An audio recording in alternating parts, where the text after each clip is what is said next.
Radio for Peace International. This is day 10 of Stonewalk. We're now approaching Bridgeport, Connecticut. It's a little bit afternoon.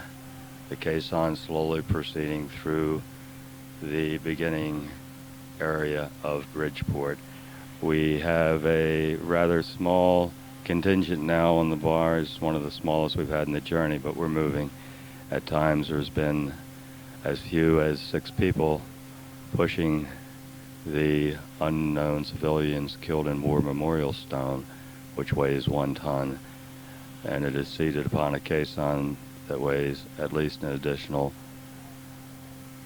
1,500 pounds. So each person today has had to push and pull quite a load, but not a load as so big or so strenuous as this gentleman that we met as we approached town. Sir, would you give us your name, please? Gregory William Farrell, Lieutenant, U.S. Army. And where did you serve? And tell us a little bit about your experiences, if you would, Lieutenant. Served in Cambodia, crossed the Laotian border. We were an advanced group.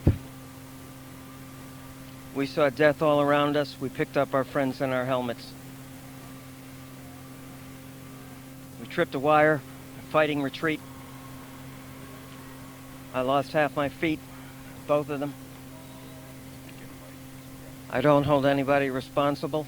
I fought for my country, and I saw the women and children die. And you know today, Lieutenant, that this marker is honoring those men and women that you in the time of your service saw die over there and in other areas of the world as well. This is truly a memorial to those innocents. Can you share with us what that makes you feel like today, having seen this happen to the innocent civilians firsthand? Today, when I saw you coming by, it was a purging of some sort for me to grab a hold of part of that caisson and touch it and salute the American flag and move proudly along with you. That's what it means to me. You yourself were wounded. Yes, sir, I was. Yes, sir, when we tripped the wire, I lost both of my feet. And that's a very small price to pay for what I saw.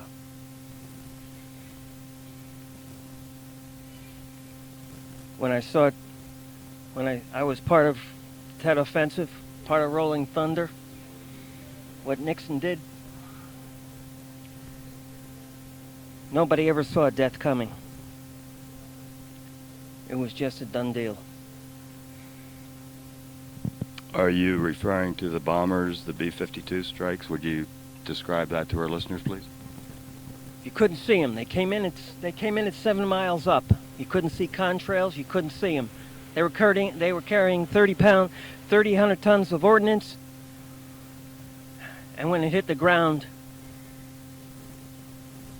there was nobody who wasn't frightened. The ground shook. People died. It was so much ordnance, you just couldn't even believe it. And when you walk into a small village and you're locked and loaded, and you got 32 in the clip, and death becomes very easy. And death becomes very blind. And you walked over the bodies of the elderly and the women and the children. You had no idea what the hell you were doing.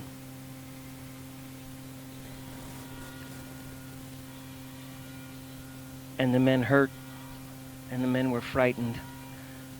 And Rolling Thunder was nothing but a losing battle. You couldn't beat these people from 7 miles up. You couldn't beat them face to face with Agent Orange.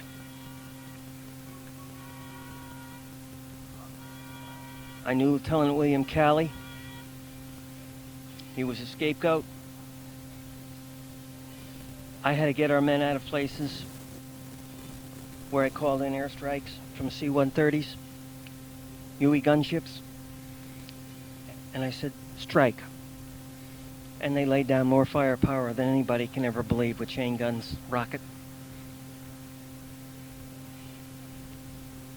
It was more than anybody could ever believe, unless you stood right there and died 100 times over. I would have rather died once. Everybody was a hero. I laid on my men's bodies to protect myself when they were killed. I had their blood on me.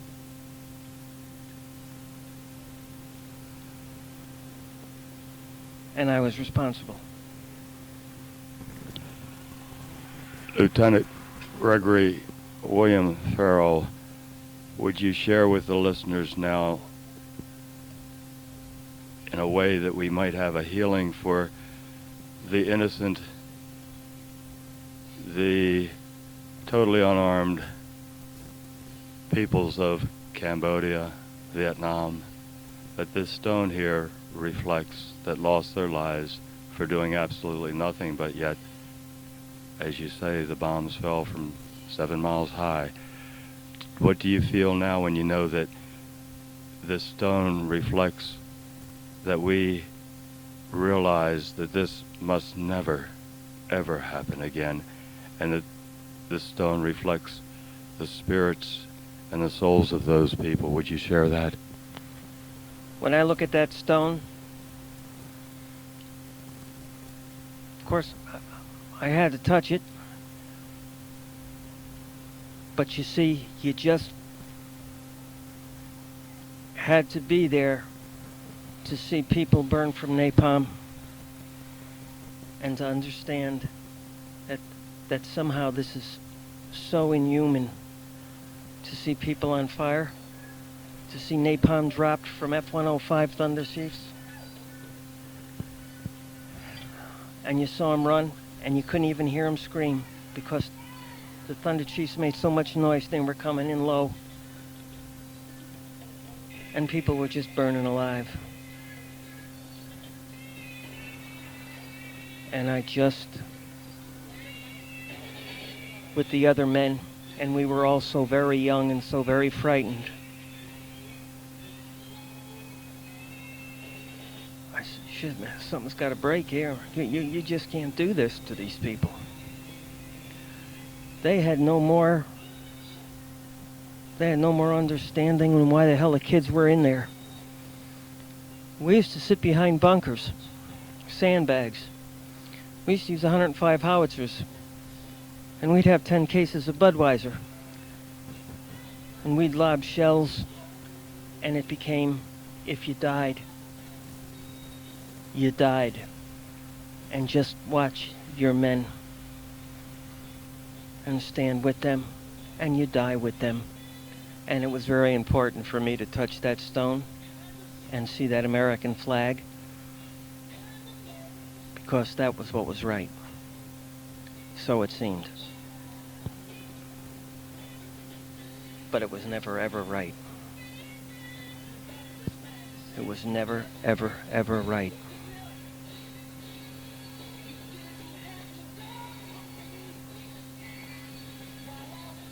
What would you do today to make it right? What would you be willing to do today to make it right? How do you feel? I'm not a hero. But I tell you, Sugar,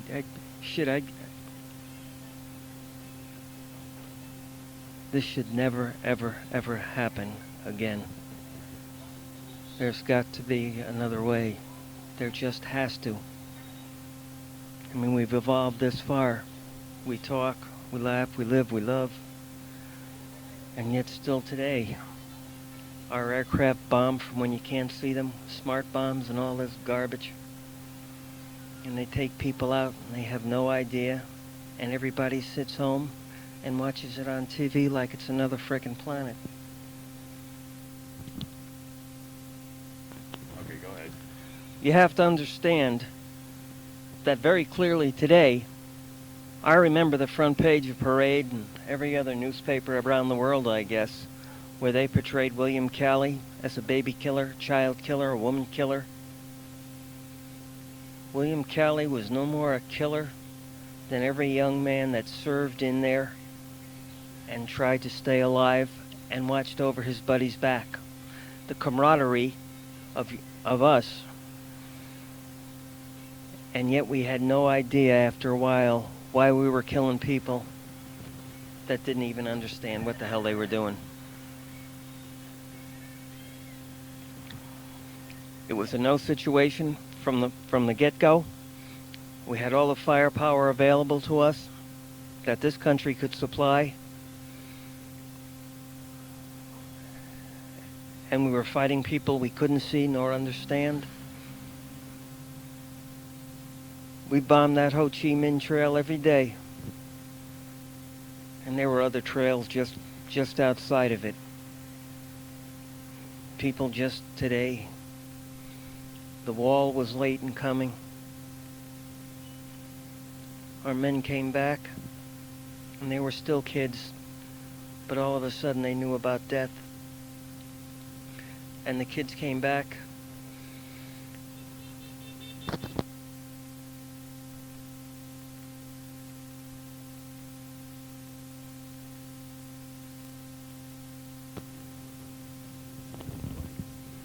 You have to understand, I don't profess to be any kind of a hero. I love my fellow human being, and that's all I did over there. Was watch out for my men, and they watched out for me. And I say I'm no hero, it's because I'm not. But I would gladly step out of this van and put my life down on that sidewalk if somehow, some way, this could never ever happen again. 57, it wasn't so much the 57,000 of our men who were just killed. My brother fought in the war. I never saw anybody, all my buddies, we all graduated at the same time. They came home so screwed up because there was simply no way to understand or deal with this. You're 18, 19 years old. I would gladly step out and call it quits if I really thought this would be the end of it. And I still don't understand any of it. We were fighting, with a third world nation.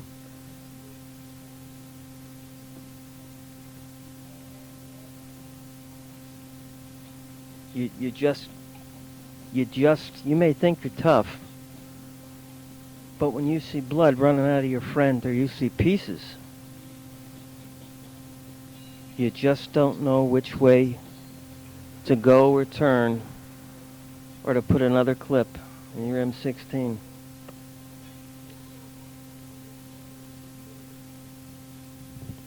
Gregory, you yourself hit a tripwire, and we saw the effects of that when you asked for a clean pair of white socks because your feet are bleeding and you wanted to push the case on, which you just did, remarkably so, by putting those socks on and walking here to pull this marker, which reflects the unknown civilians killed again all over the world, but in your case you were present and saw some of those civilians that at that time were killed, and then today you are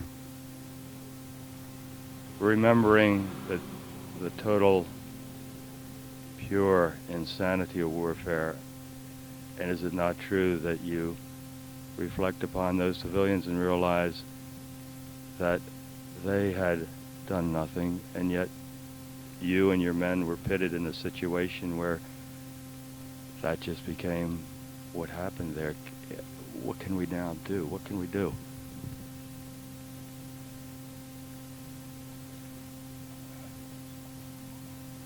With all my heart, I wish I had an answer. I'm not a stupid man. But to be honest with you, I just don't understand taking a human life. And still, all over the world, people are being killed. You know, I don't know what it's like to be an air jock, but you kill people, children. You don't see, you don't know. And I guess after a while, the hardest part of all is, and the saddest thing of all is, death becomes acceptable. That's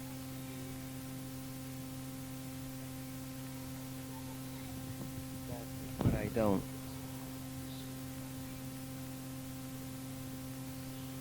I don't know.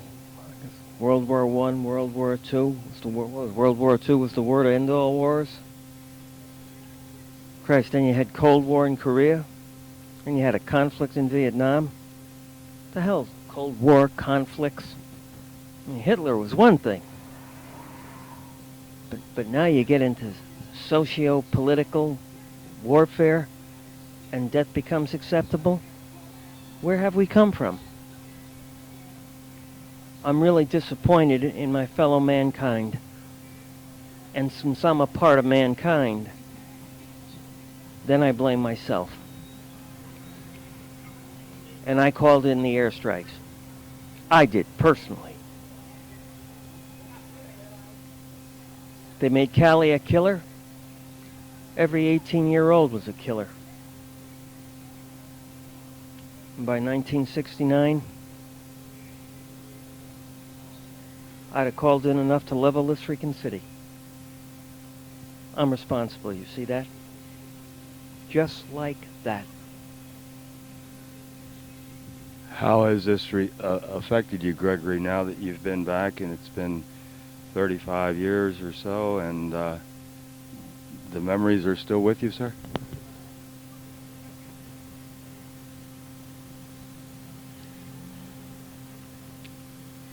I just live right now by the golden rule. That's how I've existed so far in the streets of Bridgeport. I've been lucky. That probably luck's going to run out. But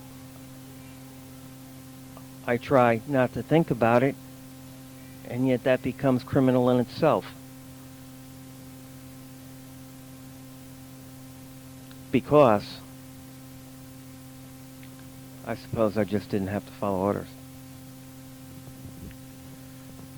Lieutenant Farrell, you're now living on the streets. Share that with the listeners. I mean, your government, your feet, they're gone, and you're disabled. And I mean, am I correct? You're homeless now?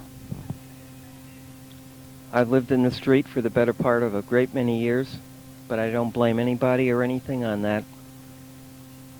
I don't know, to be honest with you, what happened. I just never, ever righted myself, nor did I ever forget. And I drank. Like I said, I never saw anybody come out of there straight up. My brother got all messed up, went to Australia to dry out. The United States government was sweet enough to send a letter to my mom and dad that my brother was drying out in Australia. Because here again, like all the boys, if you can just even imagine the scenario of what it's like to pick up your friend and put him in your helmet.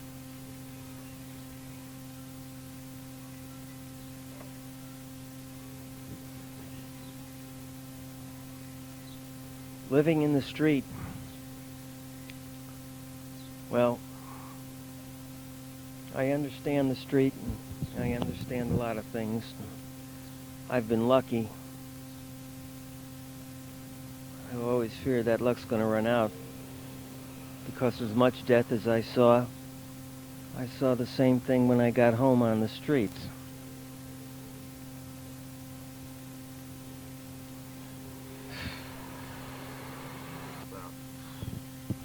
I don't know if I want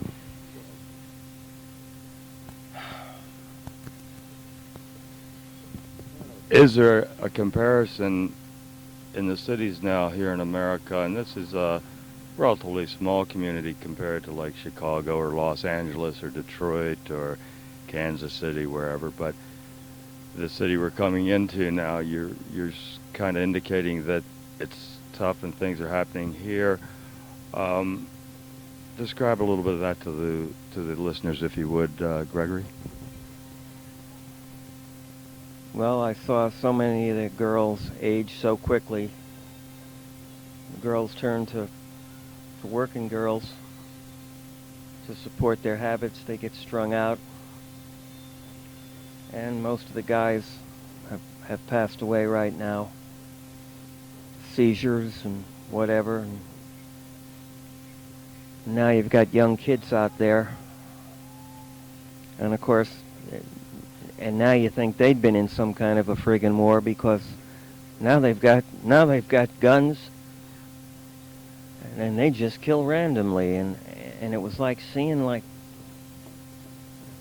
I here again. I just don't understand. And yet I suppose I wonder in my heart, I've had a gun, and yet I wonder in my heart if I wouldn't be capable of the same thing because it all became so cold and impersonal. And I just sometimes wonder, and I think to myself, when I sit down there in that hard cement, I guess I would be that capable.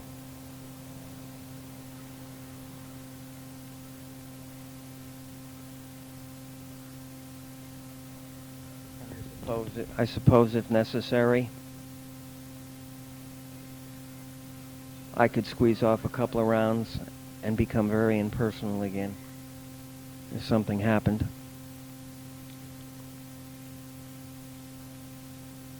When you say something happened, you're talking about a self-defensive measure or something like that. I did serve time in jail when I got out. I don't know, sometimes I feel in my heart maybe some son of a bitch deserves to die. He beat a girl real bad, and I watch out for the girls on the street. That's all they are. They're girls caught out and trying to live what they do. And of course, when you got AIDS and everything, and some son of a bitch was robbing them and beating them, and it was a little tiny girl. You know, I didn't kill him, but I thought about it. But I beat him bad. Not proud of it, not happy with it. I thought it had to be done. That's what I thought. The fact that I did it,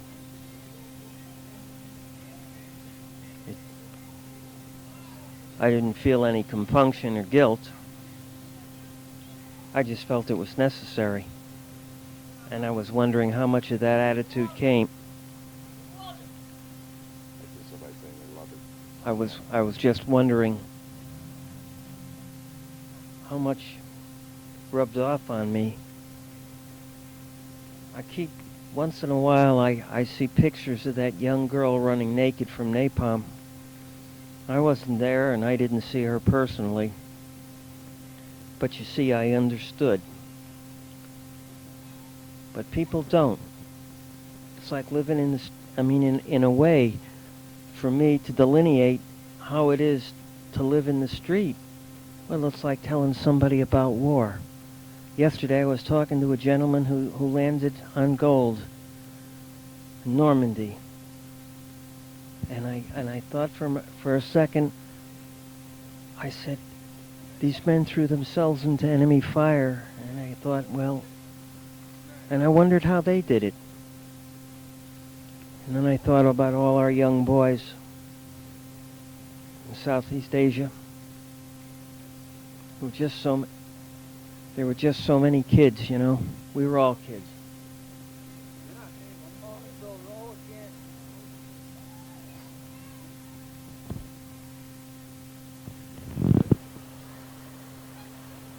I don't know. Watch it, son. It's a probably terrible juxtaposition, but to find myself caught out when so many people have died. I mean, you can't believe how I've seen people die here.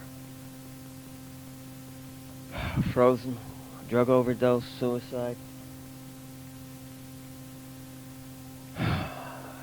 And I wonder if I'd be here or if I'd be alive if I wasn't there in Asia. Massachusetts!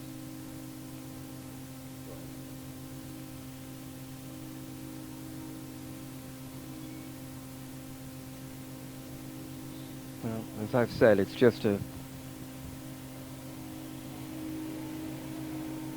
sometimes you never know the sort of circumstances that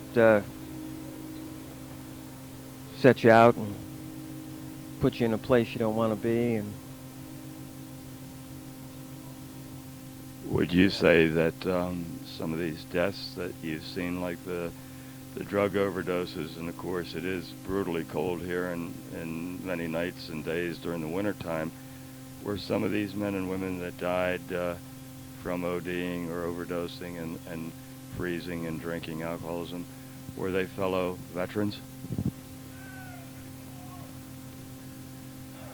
some of them were. Well, of course, certainly the men. You see, here again, you have a case when I touched that stone, case on. Here again are the victims that weren't part of the 57,000 on that wall, that beautiful marble wall in Washington. See, the real thing is the guys that came home mentally screwed up, strung out on drugs, on alcohol. Everybody used them in Asia. Don't let anybody tell you different. Everybody used them. I used alcohol. Guys were smoking dope, blowing it, using opium. Well, they brought those things home, you see. They brought those things home. I don't know. That's in a way that's just, I don't know, in a way it's like walking death. And then nobody seemed to care when we got home. You were supposed to go about your business. I was going to go, what the hell was I going to go do? How would I fill out an application? What did you do, Lieutenant Farrell? Well, I killed people. You see what I did? And I ordered people to kill people. And that's what I did. So now where does that qualify me for? Well, you're a little old and you've only got a high school education, and I said, well, thanks for your time, That's what I did.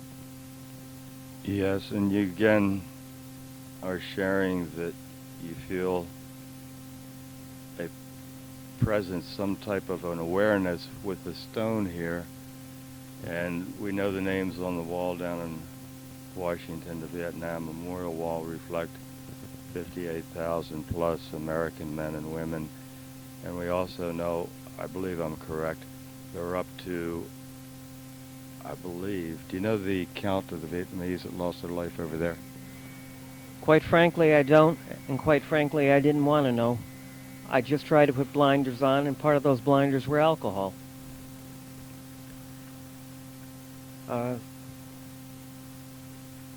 In so many ways, and I have to say this, if you sat in a room with a bunch of mosquitoes and you whacked them, well, it was kind of the same thing coming out of this. You didn't know what the hell you were doing. You just shot at the shrapnel and napalm and the ordnance. You had to see it to believe it. That pretty much is. You had to see it to believe it. I'm not sure if I'm correct on this, Gregory, but you know, I heard up to 3 million Vietnamese lost their life over there. You have to understand. People don't understand. It's really like when it's pouring from somebody. I was just so frightened with the rest of the guys. You have to understand what it's like to lie behind a fallen buddy for protection because you've got incoming. Nobody understands incoming. If I've got my rifle lock and load, I've got 32 and 32 underneath taped. Now if I trigger that, she'll spray out here in a couple of seconds and you won't see much alive. And when you got and the government lied ultimately to us. You know, we had plane and the freaking thing was, watch yourself down here. We had third world missiles hitting our planes because our planes weren't supposed to be what they were built for, because the Pentagon and the government said they called the Thunder Chiefs, our Thunder Chiefs, they called thuds. And they called them thuds because they were heavy and they fell out of the sky when they were hit. We lost 3 out of 5 Thunder Chiefs to third world missiles. Our boys were dying. Christ, I can't begin to tell you where we were wrong. I'm telling you what I saw, what I knew, what everybody knew. That's why they were called Thunder Thuds. They were F-105 Thunder Chiefs. But the government wanted this, the Pentagon wanted this, and they were built for neither. Third world missiles would knock them out of the sky. We were losing 3 out of 5 of our boys were dropping in these things, and they were heavy planes. Now our carrier was off the Gulf of Tonkin, and they were coming in A6s, and they were dropping all kinds. You can't imagine what a chain gun will do. You just can't imagine. And when I call in, and I say, man, I give them a point of reference, and I say, here we are. Man, we're all gonna die right here. We need air support. And the C-130 gunships, UE gunships, they would drop, and they'd come in, and they'd kill all these people. And that's what that stone represents, are those people. And those boys had no idea, no more idea than I did. But it hurt. You know, when we had specialists. I tell the radio man. Test 1, 2. Hold a minute. I got to do a check on this. Gregory, will you tell us today about seeing this stone now marked unknown civilians killed in war? We've heard your account of what you saw in war. You certainly saw civilians, the Vietnamese civilians. Would you share some of the thoughts as they cross your mind at this time? Well, I felt it necessary when I saw everybody coming down, and I saw the American flag, and I saw the stone and what it represented, and I represented how many thousands of innocent people that were killed. Actually, everybody that was killed was innocent. I felt it necessary to stand up, salute my flag, flag of the United Nations, my flag, and I wish it were true that it was the United Nations. And I felt it necessary to touch the stone because I saw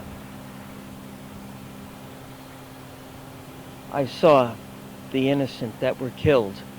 This is why it was necessary for me to become involved in this when I didn't really feel like it. I didn't feel too good. As a matter of fact, I hadn't been on my feet in a while. I just felt it very necessary.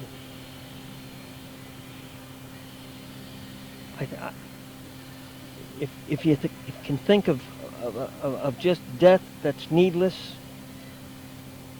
well,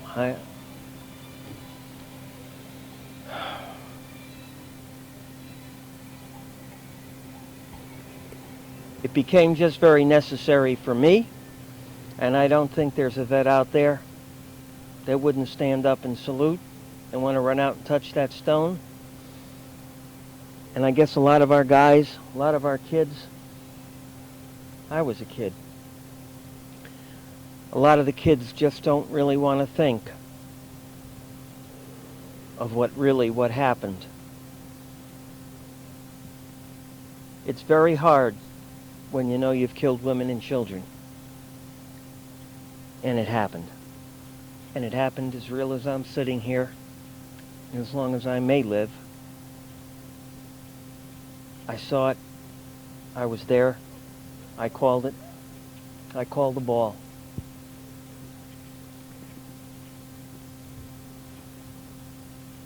You've just got to understand what it is to see death and blood so close up. Somebody's gurgling their last breath, and all I can think of is just, I can't keep him alive. Now where are the other boys?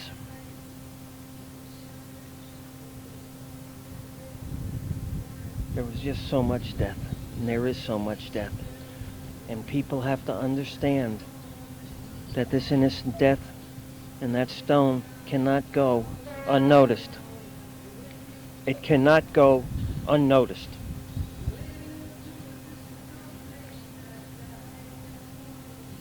Somebody has to know that. Somebody has to know Paul Simon, you know. Somebody fucking has to know. I was a lieutenant. I tripped the fucking mind. We were fighting in retreat. I kicked it.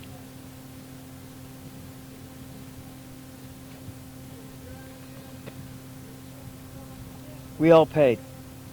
We all paid. We all paid.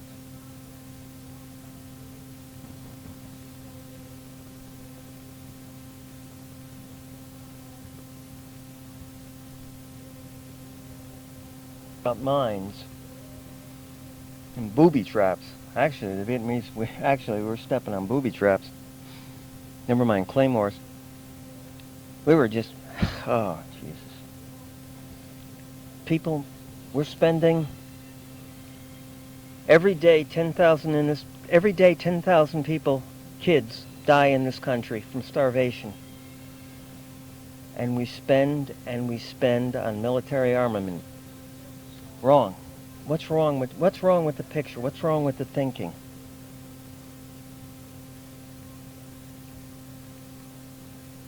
That you can do so much damage to human people, human flesh, whatever. Don't people seem to understand what it's all about? Somehow I don't think so. I'm not a martyr. I'm not a hero, I'm not a martyr, I'm not much of anything. I just try to live by the golden rule. Man, that's what I really learned. That's why I know the boys in the street, the boys in blue, girls in blue. That's what I learned. That's what I learned. That's what I learned. To be decent to my human friends, to who was it, Hemingway? I am just a part of mankind. When a man dies, I am just a part of mankind. So do not ask for whom the bells toll. They toll for thee. Thank you for your commentary, for your reflections on Vietnam. Lieutenant Gregory W. Farrell. We are with Stonewalk. We have just arrived at the ferry landing in Bridgeport, Connecticut. We'll be departing on a 3 p.m. ferry for Port Jefferson, New York. This is Radio for Peace International. Jim Goodnow reporting. Day 10 of Stonewalk, Tuesday, July 13th, 1999. I don't know if I've been any help at all to you, Jim.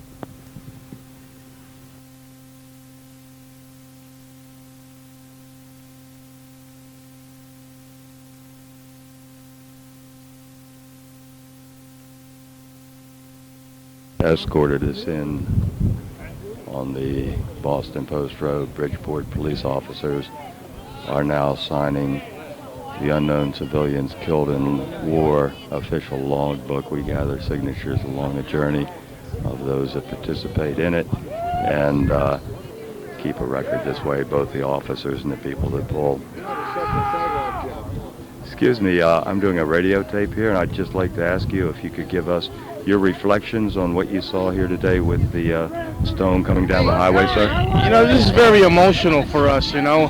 For us to partake in this thing is very, very emotional. We're glad to do it. We have a commissioner here, a police commissioner here, Gene O'Neill. Gene? What is your name, sir? I'm Officer Cruz M. Cotto, and this is Police Commissioner Gene O'Neill. Police Commissioner O'Neill, my name is Jim Goodnow, and I'm doing a radio report on the activities here today. This is certainly, well, let me ask you, have you ever seen anything like this before, and what do you think about this, Commissioner? I saw it in the morning paper, and I was quite impressed with it. And then I saw the walk earlier today coming through town, and I stopped over here just to see where you were going. I understand you're taking a 3 o'clock boat and then ending up in Washington. Just want to wish you the best of luck, and hope you have good weather and a good trip. Police Commissioner, will you give us your name one more time? Eugene O'Neill. Eugene O'Neill, related to the Distant, Eugene O'Neill? very distant. This is so wonderful because, of course, Eugene O'Neill is a great American playwright, and like Long Day's Journey into Night, that might be. Iceman Cometh. And the Iceman Cometh. Well, this might be the Long Day's Journey into Arlington National Cemetery here with us. And So I hear. And just hope everything works out well for you. You got a great day. yes, we do. I don't know whether you noticed, but we went through various areas of this town, and it seemed as we went through the areas with the blacks and Hispanics,